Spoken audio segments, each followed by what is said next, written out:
Hey everybody, this is Mitch. So today's project, I am making some keepsake boxes for my wife's nieces for Christmas. And I'm starting off with just a simple box that I purchased off of Amazon. This is mostly walnut. The top and bottom are actually walnut veneered MDF. You can kind of see that looking at that. The rest of it is actually soldered walnut. And we're gonna have to make one slight modification to it. What we're gonna put in these is these coins, collectible coins. So I like to collect coins. It's one of the things I've done since I was a kid. And what this is a 1 ounce, 0.999% pure silver from Australia. This is in honor of a famous ship or shipwreck back in the day. There's, I think, 4 of them. I think I have sets of 3. And I'm going to put these in the box. I'm gonna cover it with red velvet to make it all pretty and make them fit. And that's what we're doing here. So a little bit of woodworking, not much, mostly laser work and just other stuff. So we're gonna go through that. So we have to make a small modification first. And that modification is removing these 2 little supports that divide these. I was trying to make it work with these, is how I started, but it just didn't work out the way I wanted. And there's nothing I can put in here, it's too small. So I'm gonna take these 2 things out, and they're not really held in that hard. That's that one. This one takes a little bit more persuasion, not a big deal.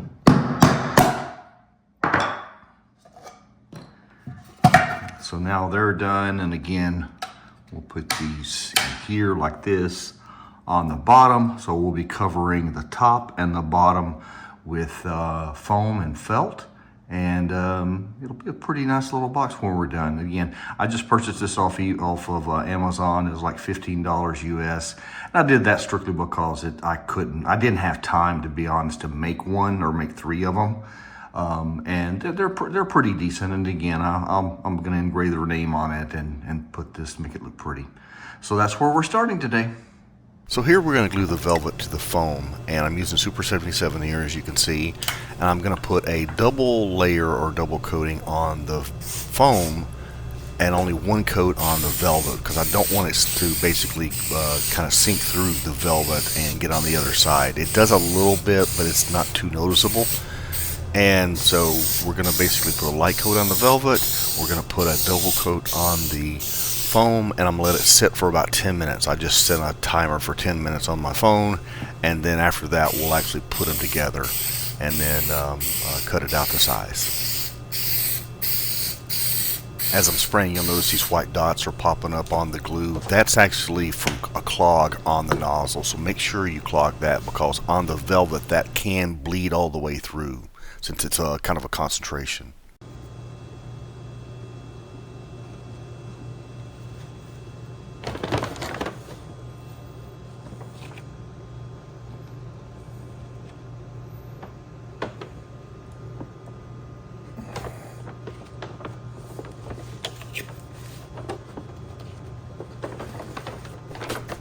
So here I have a little squeegee. It's part of a kit that I got for the Cricut machine that I don't have, but it works well.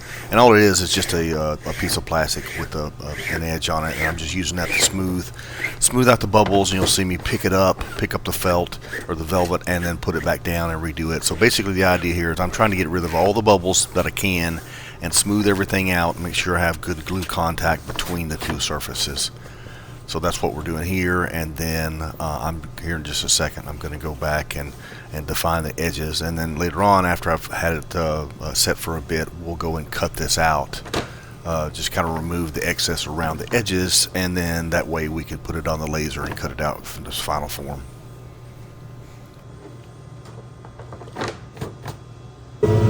So here I'm doing a prototype of testing where I want to put the name and I want to do it. So here we're doing a framing test to make sure it's going to be where I want. Then I adjusted some settings, and what I'm doing, I'm actually scoring the name in at first.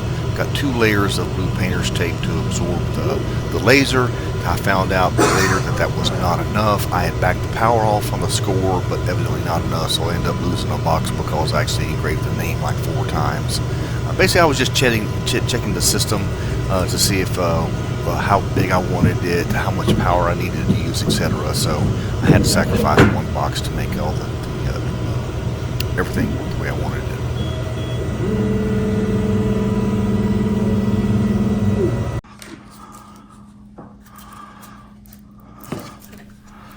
And here we have the final assembly. So all I'm doing is I'm just gluing down all of the pieces I cut out with just thick CA glue.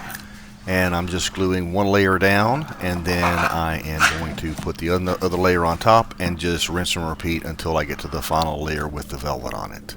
And I'll do that for both the top, the bottom here, and on the top as well.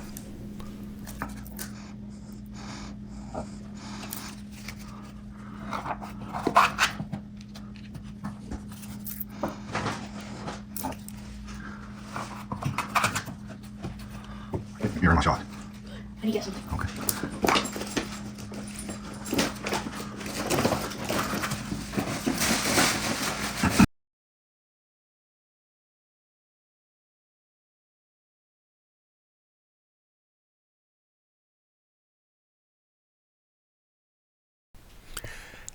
And here is where I realize that I have glue all over the pocket where the coin goes, because I glued like I had been gluing and not as I should have done, which is to glue on the bottom of the top and therefore around all the holes.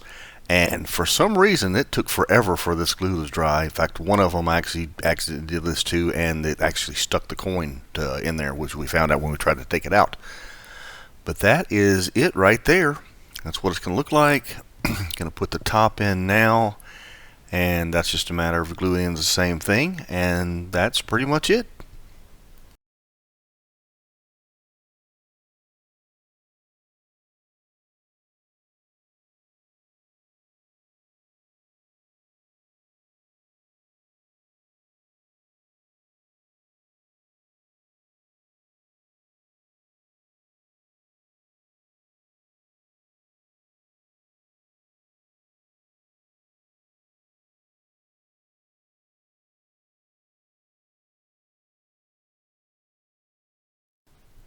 So let's talk a little bit about how I got that triangular shape. So if it was a round shape, it wouldn't be a big deal. I could just chosen a circle and put it in there. That's what you do for a normal coin. But since this was a triangle and it was inside of a protective case, we had a little bit of work we had to do. So what I did is I took a blank piece of white paper and one of the coins, and I traced the outline. Then I scanned it on my scanner to a JPEG file, and then I imported that into XCS, and that's what you see here.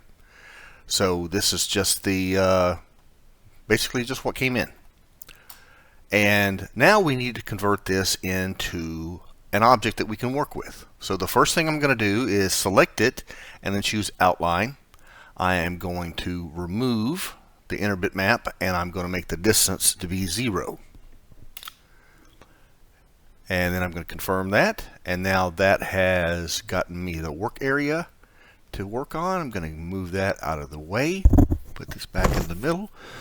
Okay, if I zoom in here, you'll notice this is not exactly pretty, and it's got a lot of little bit jaggy shapes. So if we go to cut this out, this is going to be quite jagged and things. So I don't exactly know when they put this in, but it was recently, I think. So I've got my my vector here. You can see the vector over here, and I'm going to edit the vector. Well, one of the things they added was the ability to simplify the vector. If you look at this, this is nothing but a bunch of nodes which turn into a line at some point, and there are hundreds of them, as you can see. So when I click the simplify button, it's going to look at it. There were actually 4,332 vectors, and it simplified it down to 30. That's really, really good. So we can, if you want to, if you're careful with this or want to be careful, we can just do this. Okay, now we're done. Let's do it again. So we went from 30 to 16. Oh, that's good. I like that. Well, what about? Can we do better?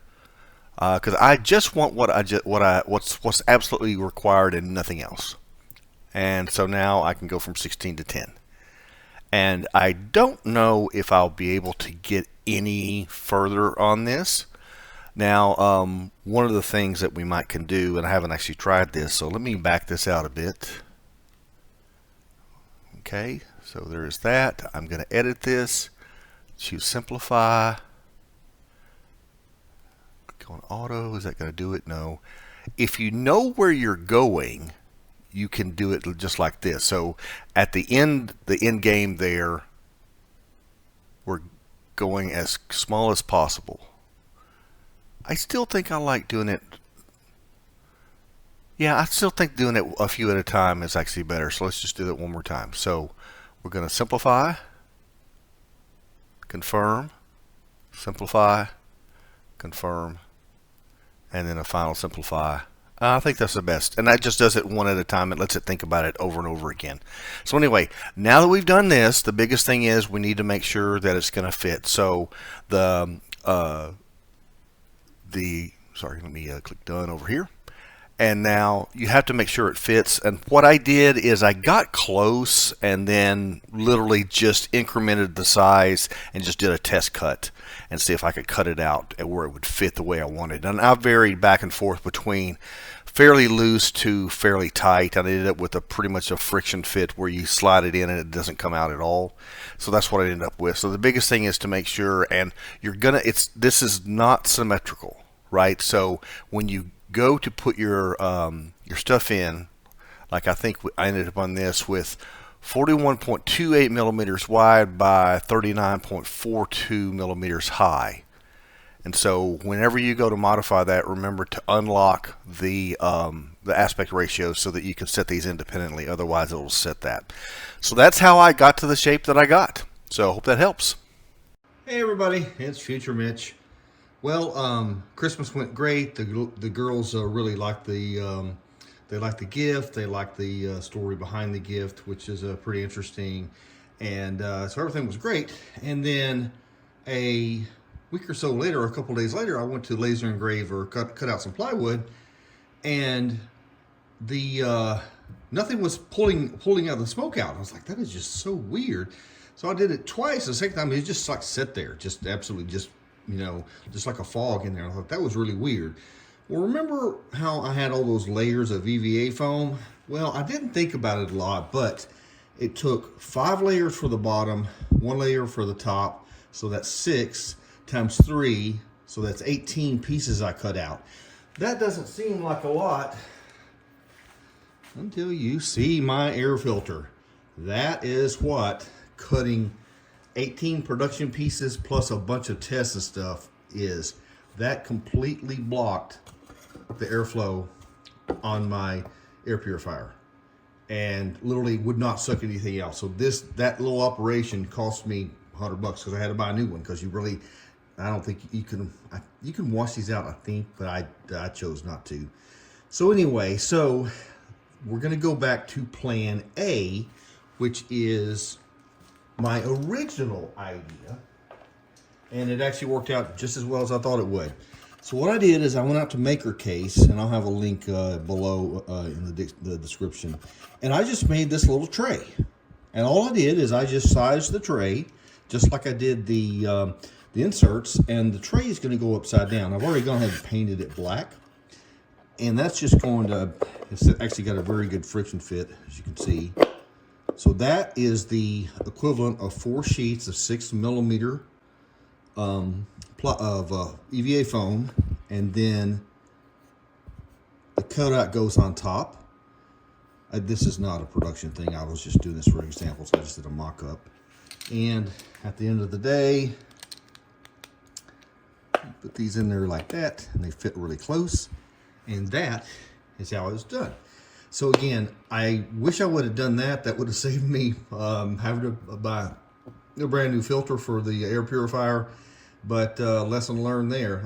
Be careful cutting the EVA foam. So, always, like, if I had a vent outside, it wouldn't have been a big deal. But since I'm running it inside and using the air purifier, it literally just gummed it up to the point where it would not even work after that. And that was probably because it sat there and it solidified because it's been kind of cold out here in my garage. So that's about it. So anyway, I just wanted to throw that tip in there. So I think this is actually a better way to do it with this box. Like I said, that was my initial idea. and then the EVA foam works so well. I'm like, well, heck, I'll just cut out a bunch of sheets of that, and that'll save me from having to use plywood, because the EVA sheets are actually cheaper than plywood. And since I had 3 of them to make, I thought that'd be a good idea. Well, it turned out it wasn't. So anyway, the result is pretty much the same. Everything fits in there. Like I said, you would still need to do a piece of EVA foam up here.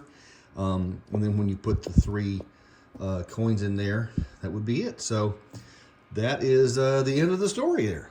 Thanks for watching.